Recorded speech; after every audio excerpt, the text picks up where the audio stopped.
lamun urang geus cinta ka Gusti Allah kajian kukumaha ge dibelaan bae urang resep jasa berjamaah kebenaran poek listrik di samping eta hujan raja ngaririncik lantaran urang geus kagambar ganjaran 27 pokoknya tidak mau tahu berangkat bae ka masjid sekalipun tipaleset. Iyalah karena cinta Gusti Allah melalui sholat berjamaah. Nyaritakeun sifat bareng urang mah hese. Sebab ieu mah lain kudu dibicarakeun, tapi ieu mah kudu dirasakeun.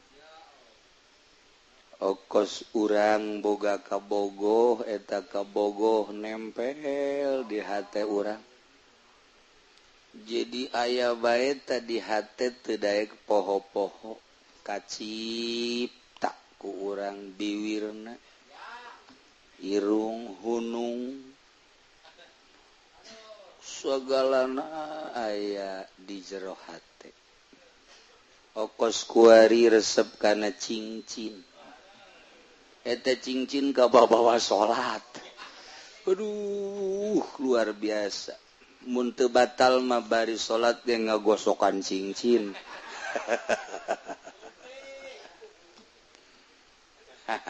Eta lah.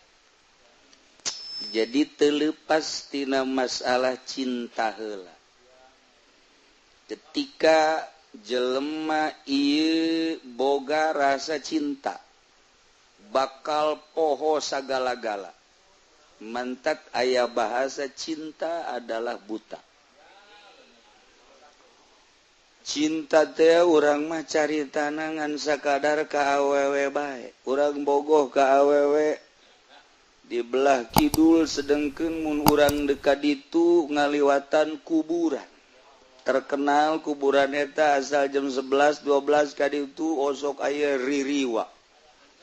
Angker luar biasa. Tapi sugan urang sieun kaririwan henteu. Hujan ngelecrek, angker nu luar biasa, poek listrik, urang boga janji jeung kabogoh urang. Kajen teuing kumaha ge apapun yang terjadi. Sekalipun nyawa taruhannya. Wow, eta memperjuangkeun itil kos kitu. Aduh Gusti ya Allah eta cerita cinta kuari jelema memperjuangkeun dagang karena manehanana nu ditingali teh keuntungan dina perdagangan nyana aya perjanjian nu piuntungeun walaupun kudu nyebrang gunung nyebrang lautan make udara dan lain sebagainya dilakonan baik. Tesaetik nu kudu transaksi di Singapura, tesaetik nu kudu transaksi di Amerika, tesaetik nu kudu transaksi di Belanda. Demi keuntungan. Pokona mah wajeun teuing kadengekeun layan ngubrus malulu. Tetep bae kumaha engke wae. Cinta dunia seperti kitu. Jelema cinta jabatan hayang jadi bupati. Nutilok silaturahim didatangan ku nyana lolondokan ka dieu kudu make pakaian ieu ka dieu kudu make pakaian ieu terus bae ternyata tina nyana lolondokan jadi bunglon beneran. Iyalah akibat cinta perlu dibere perlu disanjung terus ieu sebuah cinta. Lamun urang geus cinta ka Gusti Allah kajian kukumaha ge dibelaan bae urang resep jasa berjamaah kebenaran poek listrik di samping eta hujan raja ngaririncik lantaran urang geus kagambar ganjaran 27 pokoknya tidak mau tahu berangkat bae ka masjid sekalipun tipaleset. Iyalah karena cinta Gusti Allah melalui sholat berjamaah. Masya Allah ku cinta mah beak-beak bae. Karena ia dididik soal urusan batin nyana geus dibere ala kadar celah-celah karasa kunyana tenang padahal tenang mah lain finish. Padahal karomah mah lain tujuan. Tujuan nama lain tenang, lain karomah. Hiji Allah ngan awalnya diberes satu ketenangan sakinah. Di dialah manehanana berani mentang mata, batur sare nyana hudang, batur sebeh nyana lapar, batur gagayaan nyana cumplang campling. Naon ieu masalahna? Cinta Allah. Geus teu maelu kajen ku kumaha ge. Dinasehatan ku sasage euy sia kunaon eedanan seuri bae. Hei sia kunaon atuh ieu bangona walah wahul seuri bae. Hei sia kunaon atuh beda ti sasari seuri bae. Sebab naon? Sebab aya satu kenikmatan nu batur teu jauheun nu hese dijabarkeunana. Percis kos jelema mimiti kawin jeung nu geulis dipegateun kawin deui jeung nu geulis pegateun deui kawin deui jeung nu moah pohara jasa dipegateun deui celek kawin jeung nu jore masyaallah tetep bae adem ayem kabeh ngomong sia kunaon ieu pamajikan kahiji kadua katilu kaopat ganulis dipegat-pegateun ari ieu sia mani terus bae ada satu kenikmatan. Aduh hiji telok marah kedua ngusapanana pohara belana ka aing luar biasa ngagairahkeunana jeung nganasehateunana ya pokona mah soal rupa mah kos kitu pokona jangan dilihat rupane tapi isine widih ya rupane ora pira waduh tapi apem me waduh sia mah ka apem bayaran pugu bararasi ta apem. Nah iyalah cinta. Urang lamun berbicara cinta kos gitulah. Kuari jelema mencintai cincin. Hudang ti peuting batur mah tahajud kunaon ngagosokan cincin. Eta kaman lamun disoting ku urang meureunana diungar lembur bloon jasa. Ngagosokan cincin tengah peuting ku goblok-goblok deui. Mun pake maca Quran atuh. Tapi tetep bae cinta cincin. Masya Allah disorot deui. Oh pohara diluhur disorot dihandap disorot padahal kitu-kitu kene boloon budak dibebenjokeun ku nu leuleumpangan diro cincin digulak digelik digulak digilak digulak di wow cek geus aya seteran ya keur carita cinta cinta wanita, cinta dunia, cinta cincin, cinta kendaraan, cinta jabatan, bebeakan. Kitu kene cinta Allah mesti loba nu dikorbankeun. Nah, ieu mah kan ngaji rasa. Nu bantak dididikna lalaunan ku guru thariqah, teu bisa sakaligus. Anu langsung sakaligus tamat mah sugro kubra. Wah, tuh beres tah bagus. Fotokopi bae ku sia. Meuli ka ditu ke meranggen aya buku-bukuna bacaan ku sia mentem sepeleng bisa. Tapi dididik yeula dideuleu langkah-langkahna. Dideuleu kekepesanana terhadap dunia, dididik dicarekan, dididik dicarekan. Tingkatkeun ieu kieu kadeuleu mun cara langlayangan mah geus bisa dipaenkeun. Kuno main kenana lantaran ilang layangan berat ka buntut teu daek naik kurang buntut dibuntutan berat sabelah ngigir bae berat kabelah dia ngigir bae diopenan talang layangan teh buntutan abeh naik buntutan oh ieu teh miring bae belah dia kurang diraut deui supaya ngeunaheun paenkeun ka dieu paenkeun ka ditu nurut ya guru terhadap murid seperti kitu. Itulah dididik ieu teh supaya boga rasa bahwanyana dideuleukeun ku Allah, bahwanyana didengikeun ku Allah, bahwanyana teh dikanyahokeun ku Allah, tak kena boga rasa eta tah. Pan urang ge ngaji mah geus nyaho, malah didengung-dengungkeun disapaekar wujud kidambako mukhalafatun lil hawadisi.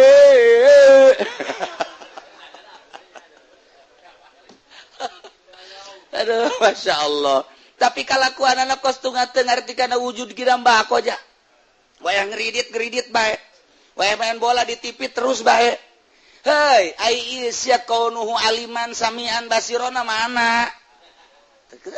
Ai dina pasa peker mah pohara jasa. Di berjamaah gun kunyano. Ceramah bisaan jasa. Saudara-saudara sekalian, MZ meleh. Nu matak eleh geus paeh kan MZ na. Tapi kalakuan kos adu teu ngarti. Lawan tak teu boga rasa. Ieu mah deuk dididik rasa. Supaya ngeunah anu luar biasa maca Quran teh nikmat, zikir teh ngeunah, maca sholawat teh nikmat, ngeunaheun tafakur teh geunaheun. Sakumaha tadi urang salat Allahu Akbar. Kemudian ayat tah kuari reungit.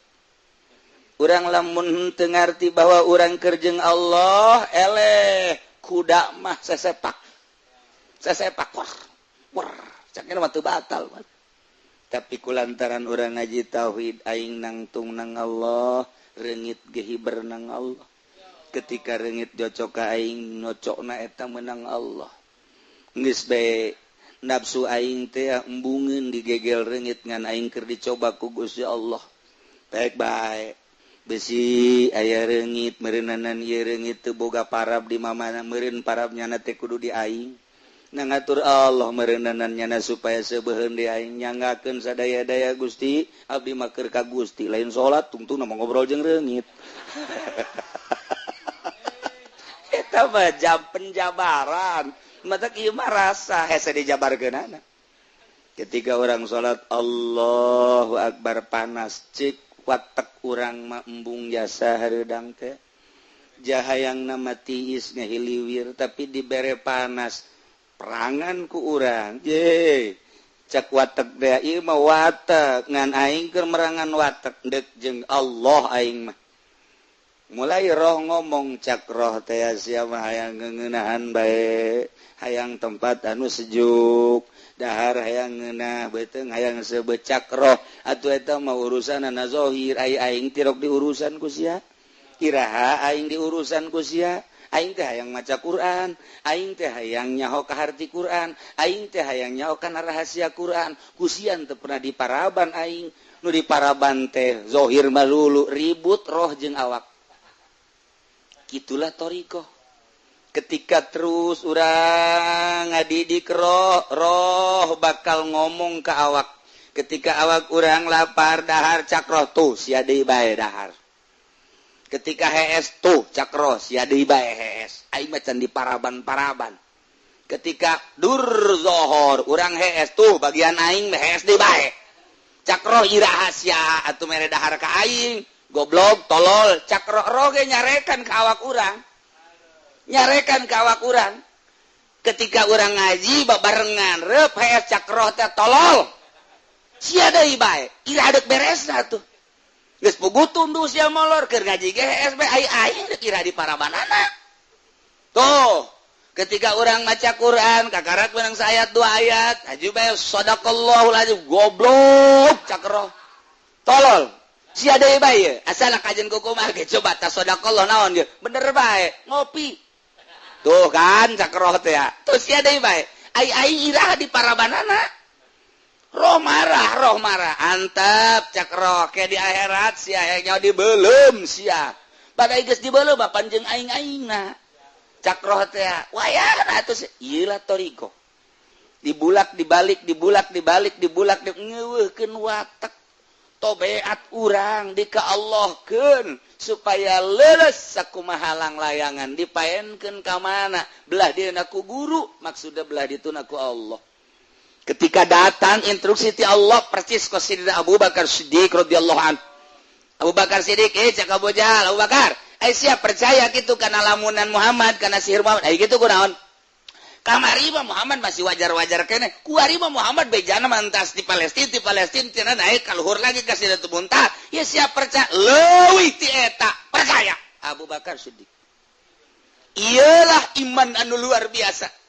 Bandingkan jeung urang titah ulah ngeridit masih ngeridit lah ku guru ge teu kanyahoan ieu tolol teh coba ku guru ge teu kanyahoan ai Allah lah Allah mah gaib ieu toh bolot dek datang ke mana ieu urang ibadah iyalah diperlukeun thariqah teh diperlukeun saat jelema teh ikhlaskeun melalui thariqah teh diperlukeun saat jelema takabur datangkeun thariqah teh diperlukeun ketika manehna hubud dunya datangkeun thariqah teh diperlukeun ketika jelema ieu kitu hubur riasah yang jadi pamimpin datangkeun thariqah nu matak thariqah teh diperlukeun bagi jelema nu deuk ka Allah ketika takabur di thariqah mah ulah sok norekat sia abe ulah takabur sing bener norekat ketika manehana ujub cak thariqah ge ulah sia ujub bae sok geura norekat abe ulah ujub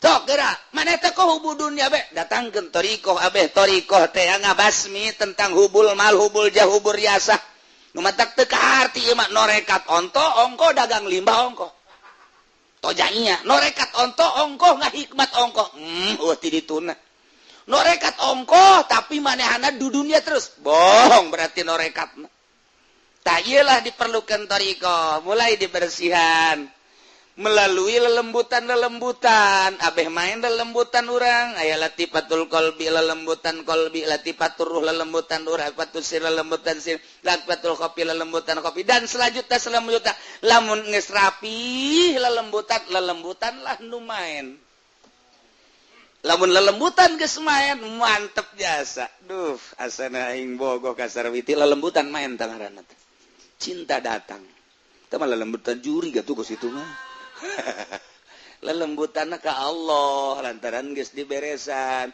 engke dibere firasatul mukmin awas adaku firasah seorang mukmin leuwih tajam tibatan pedang mentek sing hade ka firasatul mukmin bantak mentalah petunjuk ke ahli firasah nah ku ari mah ahli firasah mah ge ahli firasah nah mulai kuari dididik lalaunan perlu puasa perlu henteu nu penting mah eta we kurang zikir tafakur muraqabah di saat-saat anu ditentukeun ku guru kemudian atuh zikirna don khidmah dan lain sebagainya mulai kuari rada beda ngeunaheun sih dibere ku Allah eta teh geus rahasia hese nyaritakeunana kok lain deui sih rada muringkak bulu asal zikir be muringkak bulu buah aya jurig henteu muringkak buluna lain ieu mah sabulu-bulu kumaha diberena bae ku Allah kuari asa aya bae tah Allah di dieu teh asa bareng bae jeung Allah mulai tah dengan sendirina ulah boga kahayang bareng jeung Allah tapi engke ketika dibere ngarasakeun sorangan urang mah ibadah bae ulah hayang babarengan jeung Allah mun hayang bakar kahayal ai hayalan mah tuh lain rasa tah mah hayalan ngaran ibadah sesuai jeung aturanana kieu lah dibere jeung henteu urusan Allah nah ku hari kaget jelema lamun ibadah bae terus mulai kok aya kos kieuan dibere kaget ku Allah dibere kok aya kos kieu penasarannya timbullah penasaran di mana datangna teu nyaho kadang-kadang ku puasa ku zikir mah teu datang kos kitu kunaon ku digawe di guru jadi boga rasa ku ngurutan guru dan lain sebagainya rahasia Allah sebab diberena ketika dinolkeun ulah ayana naon ulah hayangna naon eueuhna naon di jero hate maksud urang Allah geus maha uninga aing leuwih nyaho ka maksud sia dibere tet mahal mulailah didinya berbeda jeung batur embung bakalna jeung jelema teh dibere embung bae pokoknya ditanya embung bareng embung hayang sorangan bae mulai mata jelalatan di let eueuh deui atawa denge aya suara makhluk anu kurang dinikmati eueuh deui atawa aya nu perlu disampeurkeun urang teh lantaran muasyarat teu bisa ngajaga eta eueuh deui tidinya lah deuk didatangkeun deui hesena luar biasa lantaran ti mana datangna jeung kumaha eta mah lain pakasaban urang ja urang mah ngan sakadar ibadah doang dibere eta mah hese diusahakeun kurang hayang eta deui Gusti teu bisa tah urusan Gusti abdi keur harita dibere teh keur kumaha karah teu teu bisa bae kajen kuku mage mulai deui di 00 ke nu eta teh ka mana kau ngeunaheun amat nikmat amat hese mungkin seminggu mungkin sebulan mungkin setahun eta mah kumaha Allah bae ngan urang pernah dibere rasa penasaran hayang kadinya be ulah waka ka Allah hayang ka eta be terasa eta engke satu saat ketika urang keur nol dibere mungkin rada kebelan tinu kamari terus tak eta teh embung ngadengikeun suara embung bareng jeung hayang ngonci maneh ulah kaget lamun jelema ngonci maneh di jero kamar eta teh keur ngahayal hayang apansa nah ieu rasana kuari langsung ibadah terus kamari aya ahlul farqi palmaiyah inda ahlil farqi al ilmu wal ihatah wa inda ahlil jami azzat was sifat lantaran sifat moal pisah jeung mausufna ilmu moal pisah jeung alimna sebab alim teh manit tasofa bil ilmi zaid teh alim kasifatan ku ilmu zaid teh manit tasofa bil ilmi moal pisah ilmu ti zaid sebab ilmu mah sifat zaid adalah joharna atawa zatna zat zaid kasifatan ku ilmu ilmuna moal pisah di ki zaid ketika jaritakeun zaid kiai ilmuna geus aya di jero eta jamual aya ilmu misah sorangan ti zaid moal bisa sebab ilmu mah sifat arod ngaranna geus arod mah la tufariku moal pisah sifat mah tina mausufna nah iyalah ketika seseorang keterapan kurasa ilmu Allah nyorot apan eta ilmu Allah teh meureun moal pisah jeung Allahna kuari urang boga rasa kadeuleu kanyahoan ku Allah aing ye cek Allah sia di gunung aing aya sia di leuweung aing aya sia di laut aing aya sia di kota aing aya sia di luhur gunung aing nyaho sia di leuweung aing nyaho sia di laut aing nyaho sia di kota aing nyaho sia di lembur aing nyaho peuting aing nyaho beurang aing nyaho di nu loba jelema aing nyaho di nu sorangan aing nyaho berarti urang kanyahoan bae ku Allah ilmu Allah teh ngalimpudan urang nah urang teh asa ngojai di ilmu Allah sedengkeun ilmu teh moal pisah tina zatna kuari ilmu Allah atuh moal pisah ti Allah na ja alim teh ilmu moal pisah ti alimna berarti atuh urang teh keur babarengan dina ilmu Allah rasa urang babarengan jeung Allah berarti nah ieu keur carita dua macem indah ahlil farqi urang asa ka ihatah ku ilmu Allah ketika orang jadi ahlul jam'i orang babarenganna jeung Allah melalui zat melalui ilmu teh tadi nah nu mantak dauhan Allah mayakunu min najwa salasa illa huwa rabi'uhum urang lamun keur tiluan Allah nu kaopat da selalu bareng berarti selalu bareng wala khamsatin illa huwa sadisum urang limaan Allah nu kagenepna berarti selalu aya wala adna urang kaopat Allah kalimana urang katilu Allah kaopat da min zalik wala aksar illa huwa mahum urang 10-an Allah ka 11 urang 1000-an Allah teh nu ka 1000 hijina urang 1 jutaan Allah nu ka 1 juta hijina dina harti teh selalu bareng jeung sahabat urang sorangan Allah ka 2 urang 5-an Allah ka 6 teu pernah bareng teu bareng terus bae berarti urang isin tidinya nah nu mantap ku ari kieu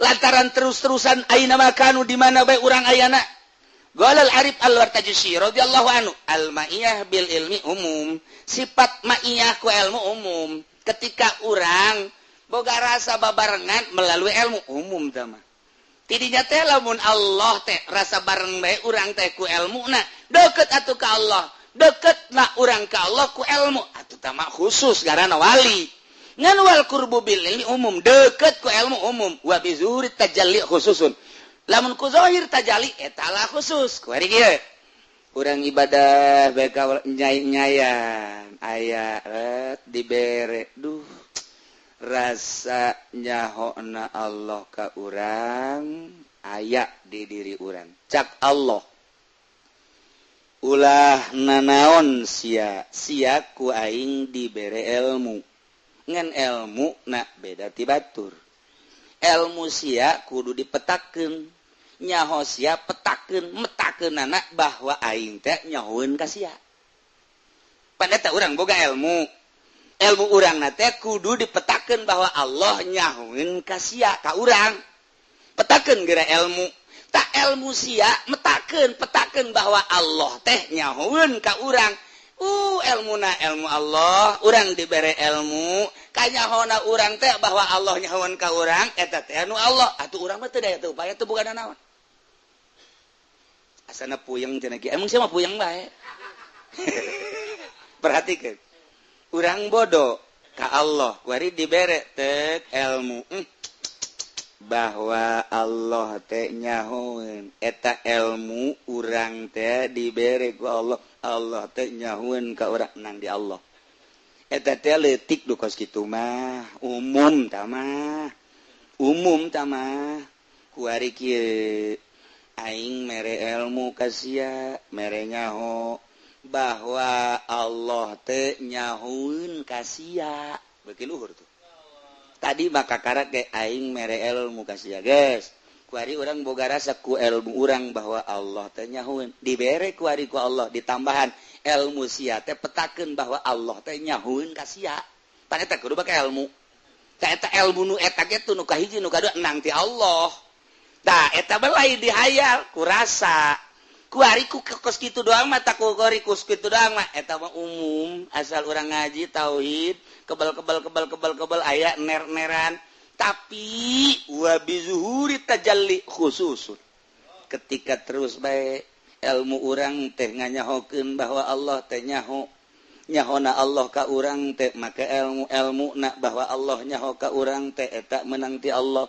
geus urang teh leupas tina ilmu henteu di aku ilmu eta teh danu Allah setit catungtung ilmu eta di aku eta teh hijab pengakuan urang antara urang jeung Allah moal zahir Allah lepaskeun geura ieu urang dibere ilmu ku Allah ilmu eta teh jangan nyahokeun bahwa Allah teh nyahoeun ka urang ta eta ilmu eta teh nu Allah ketika eta ilmu di aku eta hijab ka Allah mual aya tajalli ka jadi gau sebab di aku satungtung urang ngaku berarti eta halang nu mantak lamun aya kiai ya tah mah budak so amat sia nyaho alpiah ge panti aing kiai jauh ka Allah sia geus so amat pan sia nyaho johar makmun nyaho mantek teh ngaji ti saeu guruna yeuh sia nyaho kalip bengkok teh ti aing di aku kumanehanana hijab jauh jasa jeung Allah kana jan nyana jadi kiai sia bisa baca Fathul Muin ingat menang di saha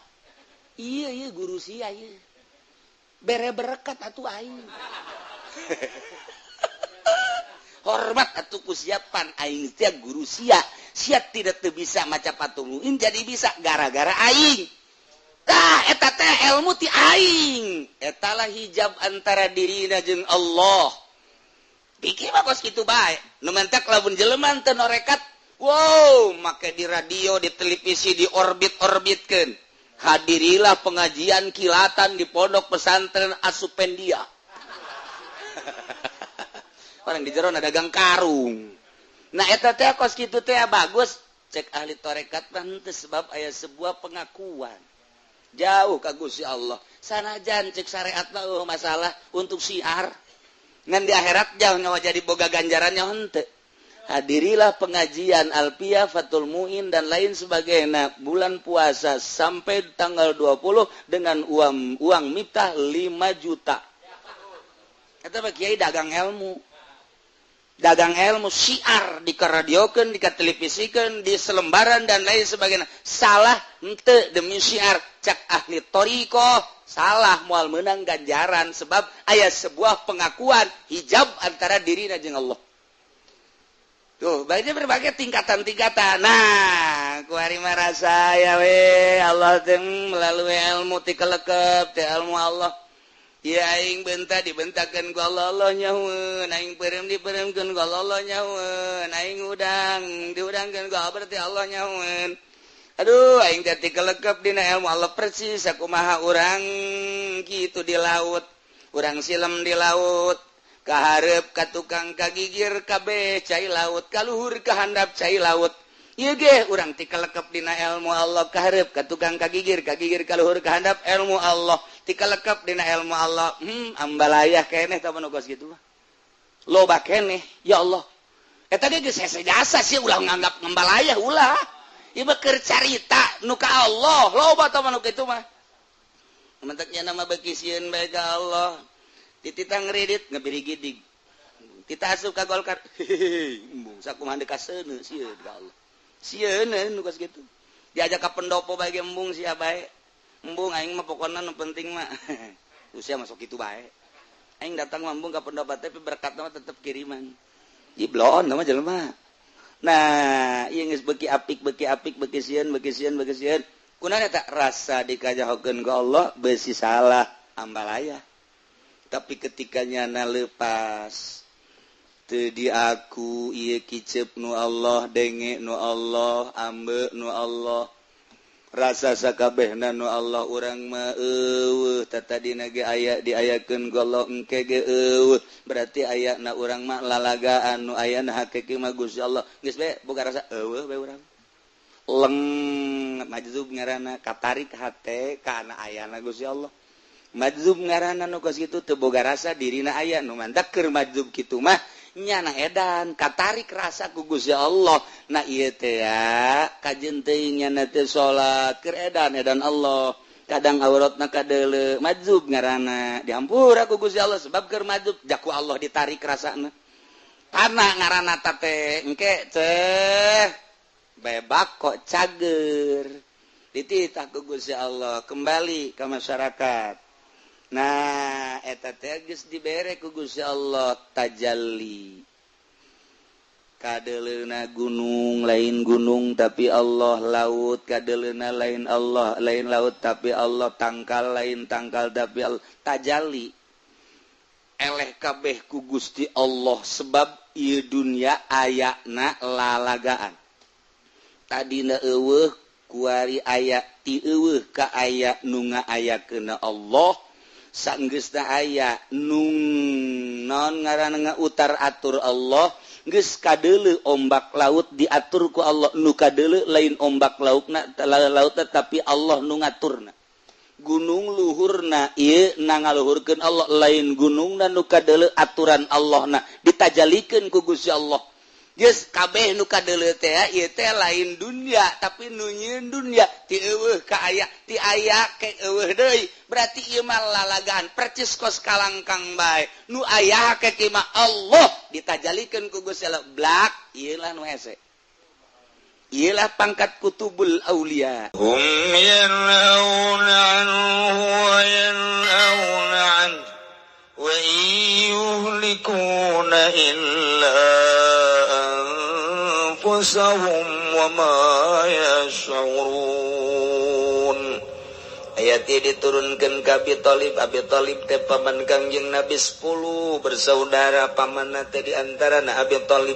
Setelah teh aya Ki Abdul Muthalib aki Kangjeng Nabi nu ngurusan Kangjeng Nabi dipundhut ku Gusti Allah ku ari Abu Thalib anu bertandang selaku paman ngurusan Kangjeng Nabi terus diurus hanjakal teh diberi hidayah ku Gusti Allah sehingga ngurusan baik bentuk ngurusanana teu lalawora lain sederhana bahkan anu dek ngahancurkeun Kangjeng Nabi nyana jadi kalang dadana anu dek ngarusak Kangjeng Nabi nyana kalang dadana anu ngahinakeun ka Kangjeng Nabi nyana kalang dadana anu dek ngabahayakeun ka Kangjeng Nabi milaraan nganjerikeun nyana di hareup kalang dadana tapi rahasia Allah teu iman mamang nu jadi kalang dada aya naon ti Abu Jahal nyana kalang dadana aya naon ti Abu Sufyan nyana kalang dadana ti berbagai kanyeri nyana nu tandang di hareup bahkan nyana pigatos saudara-saudara sekalian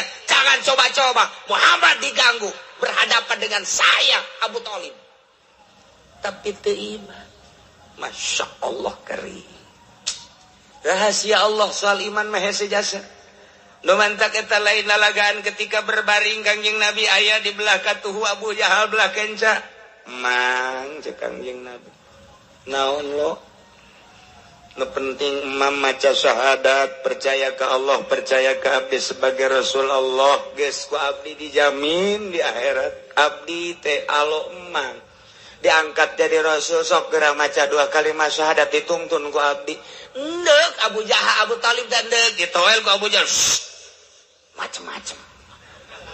Udah sok sembarangan susah sadat gengsi atuh.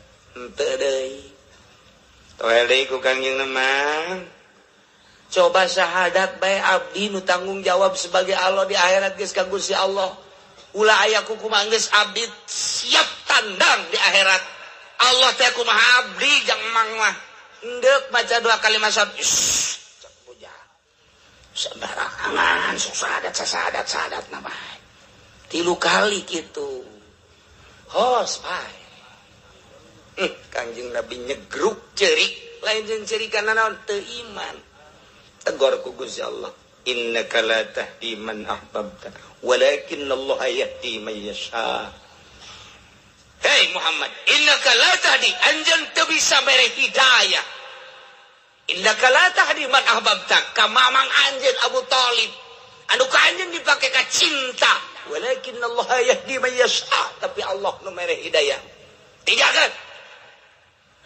Kangjeng Nabi bari loyoh ninggalkeun pepegatan ti kuari jeung di akhirat terus.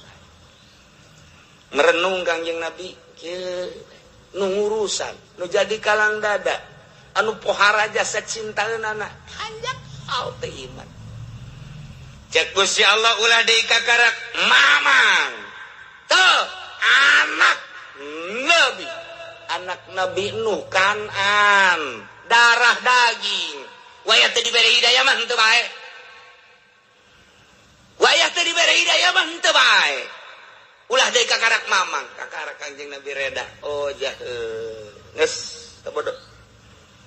Nah iyalah turun ayat ieu teh gara-gara mangna Abu Thalib. Abu Thalib teh luar biasa jadi kalang dada Kangjeng Nabi, tapi nyana nyegah. Ai iman mah ulah ka Muhammad coba eta. Cek Abu Thalib ai digalakan ulah Muhammad, dihina ulah eta Muhammad teh, dinyenyeri ulah eta Muhammad alo aing teh, tapi sia iman mah ka Muhammad ulah deui. Yo. Eta kosi teh eta Abu Thalib eta. Iman mah ulah. Dengikeun mah ku sia teh naon caritaan Muhammad nu aneh-aneh. Usia perhatikan manten naon tapi aya dituturkeun ulah cek Abu Thalib. Masya Allah mahal jasa hidayah. Tak turun ayat ieu. Wa hum yanhauna kafir Mekah di antara Abu Thalib yanhauna nyarargah ka manusia anu dina iman ka Kangjeng Nabi nuturkeun ka Kangjeng Nabi wayanauna jeung ngajauhan ku Mekah teh anu ti Kangjeng Nabi ane teu arariman ka Kangjeng Nabi.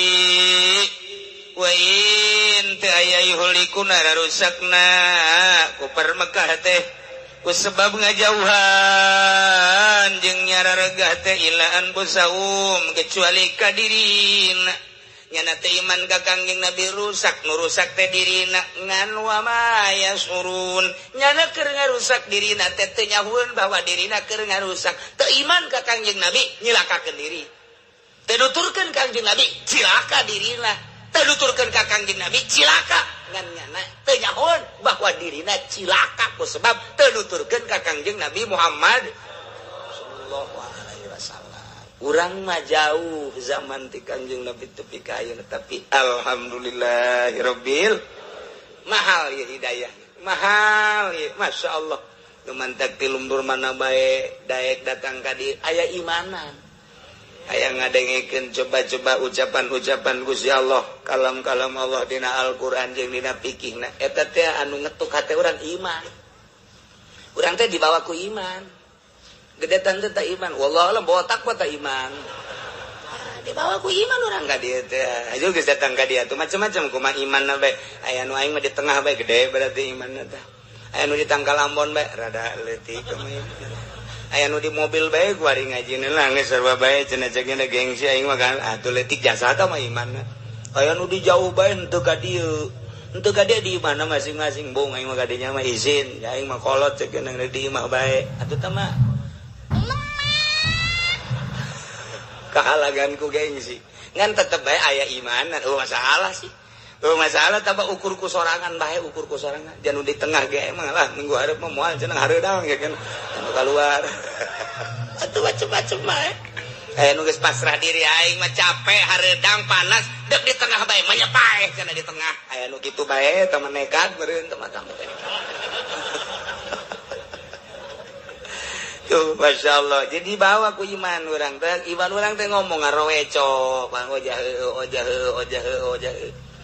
pengenalan iman teh melalui Al-Qur'an melalui fikih nikmat iman subur al-imanu yazid wa yanqus kadang-kadang nambah kadang-kadang kurang mentak sing hade tah urang dek maot cara tadi sing hade nu kira-kira bangsa ahli lain ahli Allah ulah dideketkeun ka doger sakara buktina Abu Jahal tadi tah Abu Jahal ulah besing ke urang naudzubillah min zalika sakarat datang tukang main nu babaturan jeung urang jawara ye bae babaturan urang nu baheula hei sakarat sia inget balak genep teu kieu aku jadi inget balak genep hos bae pae coba cilaka sia urang jadi anakna babaturan baheula bajidor ya ulah di aing hayang kapangi haju gegeran ulah cicing dinya balik ge geus kapangi tungtun geus keluar deui urang balak genep nyasar ke ulah tapi pan lamun ahli Allah maka dia waalaikumsalam nya lagi ngarenjak ieu ngarenjak didatangkan ahli Allah menang sebabna sebab geus teu hayangeun kopi teu hayangeun teh teu hayangeun rokok teu hayangeun bakakak teu hayangeun jeruk teu hayangeun doa geus teu hayangeun nya mah coba ge bere bakakak boro-boro bakakak aing si embag geus teu hayang ceuk dia teh hayangeun doa nyekelan kali Allah biasa teu nasihat bagi geunaheun geus kuari mah ulah loba anu diinget ulah loba anu dibaca hiji Allah beda nasihat keur butuh mah langsung inget Allah keur kieu mah geus tafwid leuwih tina sagala-gala pasrahna ka Allah fawid hu rawaruntan ya fawid tafwid garana geus tafwid bae tafwid pasrah jasa geus ka Allah artina pasrah jasa ka Allah bebeja bae di hate Gusti abdi baka Gusti teu mawa dosa teu mawa danaon teu boga amal ja abdi maka Gusti kumaha Gusti bae prak-prak aku kabeh di hareupeun Allah ulah ngaku hebat di hareupeun Allah aku dosa aya di abdi kasalahan aya di abdi tapi pan Gusti mah atuh pan maha hampura ka sorga abdi mah lain ahlina ka neraka embung kumaha Gusti bae tama abdi jaka sorga teu pantes kos abdi mah dikasorgakeun ka neraka ja panas abdi mah sakallah teu di tengah-tengah bae nya kumaha Gusti bae lah atuh tengah ge atuh azaulah panas bae abdi mah kebal-kebal mah atuh ka sorgakeun bae Gusti eta bahasa nipu Allah eta kos kitu mah cak Gusdur nipu Allah Gus eta doa nipu Allah cak Gusdur terus kitu teh ilah stulil firdausi ahla Gusti abdi mah ka sorga jalin ahli wala aku ala nari jahim kana neraka jahim bejana panas teu kuat sakitu bae abdi mah geus bae Gusti abdi mah kumaha Gusti bae eta mah sakitu bae eta mah ka manakeun atuh terserah Gusti ka sorgakeun bae teu tertipu berarti Gusti sahle teh Gusdur aya bae teh kitu nya sing hade keur sakarat bisi aya abah urang keur zakat deuleu baba urang baheula rada bajir loba babaturan ka situ tah toel ku urang di dieu bae mah ngobrolna ya bari ngarokok di luar ulah geuna di dieu teu betah mah ya santri kiai ngalayat toel deui ulah kebal-kebal kan eta kiai gol ber us ulah kebal-kebal ke nyaripikeun proposal deui Gusti bener-bener ahli ibadah kena didinya moal jauh ahli ibadah mah ngomong nanti Allah tobat gitu bae Pak deres tan geuna geus jangan aja beda jangan hampura geus hampura ka Allah bae geus hampura geus pinuh ku nasihat Allah ta eta teh contoh tah Kangjeng Nabi bae jeung Abu Jahal ta eta Abu Jahal tanu menang singkirkeun tuh itu eta mah keur carita zahir geus kuatan bae ku urang kuari batin urang iman urang ka Gusti Allah Subhanahu wa ta'ala sing rajin-rajin jaddidu imanakum bila ilaha illallah anyarkeun iman anjeun ku maca la ilaha illallah taye Al-Qur'an insyaallah kula minggu-minggu hareup jadi minggu saminggu deui informasi bae ti kuari bakal nyaba ka negara anu di mana Quran diturunkeun bakal nyaba kanu mawa syariat ialah Kangjeng Nabi Muhammad sallallahu alaihi wasallam bakal nyaba ka Imam Ghazali nu boga kitab Ihya Ulumuddin bakal nyaba ka negara Tuan Syekh Abdul Qadir Al-Jailani jadi lalakonna panjang tapi ke ngaji minggu hareup masih ngaji insyaallah kula berangkat namun teu Salasa Rebo ke keputusanna poe isuk antara Salasa jeung Rebo kaye berjumlah 92 urang kiaina Ki Uding Putat milu Kiai Haji Jamaluddin Pandeglang milu tadi nama di dieu mangan kula dong kula Yasin Jimu Haji Entoh tadi nama perkara yang milu kabeh jadi kabeh milu adik-adik kula berikut minantuna Haji Rumdani Haji Opang kabeh milu nah, insyaallah orang luar nage hatung marilu loba Haji Firdaus milu termasuk Haji Epi Haji Supendi marilu termasuk Lurah Oji keluarga jeung bapak-bapana kemudian adu anak Haji Madhuri marilu kabeh kemudian Haji Ani marilu terus lobaan jazadah nu milu nya kemudian ti luarna tuh orang Cikarang Haji Salim nu nyeun basement milu lobaan malahnya nama duka sabaraha urangna kemudian adu ayeuna Haji Pandi nu sok berangkatkeun haji teh kita ge sarua deui milu terus Haji Rosidi Ledung milu terus loba tanu marilu teh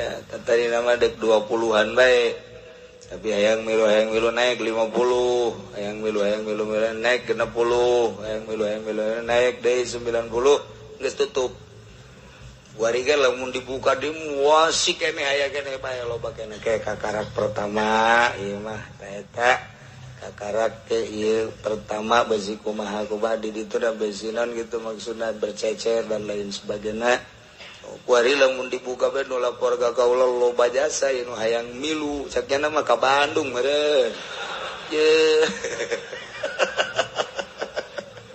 eta luar biasa ieu jadi lobaan itu demi lutunya orang ketos saja tuh ayah terus ya 90 orang lah terus termasuk di Bekasi gaya dari Pak Joni itu ya nu baheula mobilnya dipakai ku urang naon karang-karana ngirim ke Yogyakarta teh kontainer bae teh milu dinya nege duka opatan duga sabaraha jadi alhamdulillah di Pasir Gadung nage aya marilu jadi berjumlah 92 jadi orang haji masih isuk insyaallah haji umroh itu cerita nama kemudian ngan barizara tadi nama ka Yordan Mesir Yaman sekaligus ngan perena kebal teuing jadina kaina di Yordan aya Ashabul Kahfi di Mesir aya kuburan di Imam Syafi'i, Abu Darda, terus yang berbagai-bagai ulama di Mesir.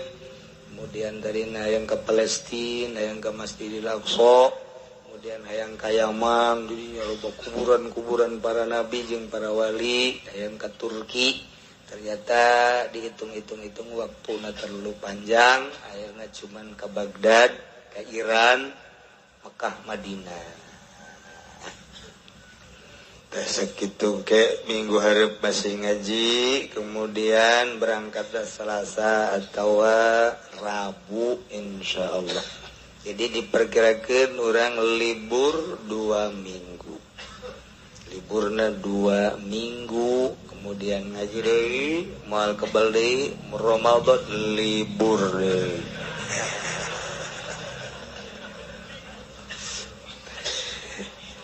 Masya Allah tapi loba kiai-kiai anu kakula ngomong ye ngomong teh lain naon cenah kiai padahal mah cenah mun nguji-nguji ganjaran mah mendingan ngaji bae cenah dibandingkeun jeung umroh mah sarua kula ge dina pikiran mah gedean ngaji sebenarnya mah ieu ganjaranna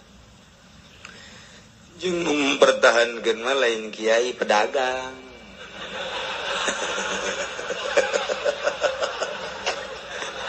ulah jadi umroh kebelamat 2 minggu aku dan aduh cenah kula lumayan ya di dieu siapa gitu bae berbagai-bagai lah nu datang ka kula ku kula ditampung termasuk sababaraha kiai anu meureunanan sono bae ngaji teh kos kitu teh sehingga nyaritakeun beureunan gedean keneh ngaji dibanding jeung ziarah umrah bener ngan ieu mah insyaallah cuman sekali ye kaditun mah ku Allah bae santaran sono jeung Tuan Syekh sono jeung Imam Ghazali sono jeung nusok dihadiahan bae segala Musa Al-Kazim segala Junaidil Baghdadi segala kubur eta nusok dihadiahan terus unggal poe tah ieu deuk nyaba kaditu ieu ge neruskeun lalakon almarhum Abah kula dek berangkat jeung Abah ke Baghdad geus pas sini jasa pas dek daftar terjadilah perang Teluk eta pas perang Teluk tahunan dek berangkat ke Baghdad ngan model akhirna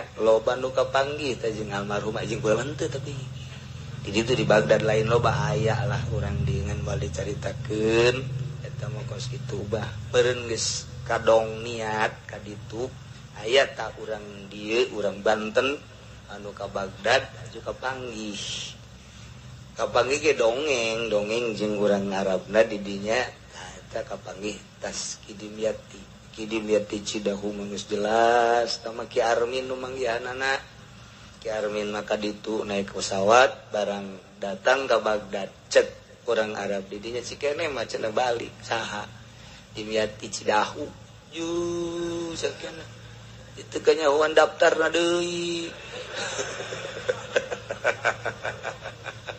pas gitulah eta tasre jasa aju ya buyana dongeng di tapi tertentu abuya ge dongeng aing mantos di ditu cecek ke data mantos di Baghdad teu kapangijing sasa kapangijing si Dimyati Cilongok doang kos karar itu ila berangkatna tekan nyararawan takos karar itulah dongeng anu kitu jelema-jelema karar itu beraga ya kemari gayan dongeng karang pas dongeng itu ji bang eta kubu di ditu bae nya nama di mah bukan nomorna sebares jasa batur mah di kuburan wali nya nama di kontrakan surang si kupa emang karar itu bae pagana nah iyalah dibejakeun ti ayeuna bahwa ke minggu hareup sakali deui kemudian orang ngadoa mudah-mudahan kula disalametkeun sarombongan gabehan nu di dieu naga saralamet deui jeung urang sakumaha biasa urang bisa ngaji deui sakumaha biasa